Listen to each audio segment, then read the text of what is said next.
చేకానుప్రాస అలంకారం. సినిమా పాటల్లో డైలాగ్స్ లో ఉదాహరణ చూసుకుంటే రామదాసు చిత్రంలోని ఈ డైలాగ్ వినండి. పరమాద్భుత సంఘటన ప్రక్కనే ఉండి ప్రత్యక్షంగా పరికించాలనే తలంపుతో ఇలా తలమునకు చేరితిని. ఇలా తలము. ఇలా అంటే ఇలాగా, ఈ విధంగా అని అర్థం. ఇలా తలములోని ఇలా అంటే భూమి అని అర్థం, తలము అంటే స్థలం. కాబట్టి ఈ విధంగా భూమిపైకి వచ్చాము అని అర్థం. అలాగే అన్నమయ్యలో ఆ కాకులు కావు నరుస్తున్నాయి కదా, అందుకు అర్థం ఏమిటో తెలుసా? మేడలు మిద్దెలు, భోగాలు భాగ్యాలు, ఈ బంధాలు శాశ్వతం కావు.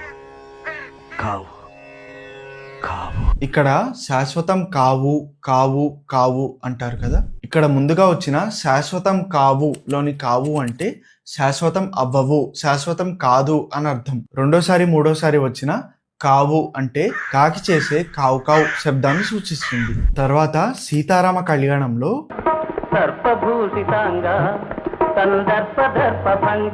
సర్పభూషితాంగా కందర్భ దర్భభంగ. కందర్భ అంటే మన్మధుడు, దర్భ అంటే గర్వం. కందర్భ దర్భభంగ అంటే మన్మధుని గర్వాన్ని అణిచేసిన వాడు శివుడు అని అర్థం. 2 లేదా అంతకన్నా ఎక్కువ హల్లులు వ్యవధి లేకుండా అర్థభేదంతో మళ్ళీ వస్తే దాన్నే చేకానుప్రాస అలంకారం అంటారు. దీనికి ఉదాహరణ 100 వందనాలు. 100 అంటే 100 అనే సంఖ్య, వందనాలు అంటే నమస్కారం అని అర్థం.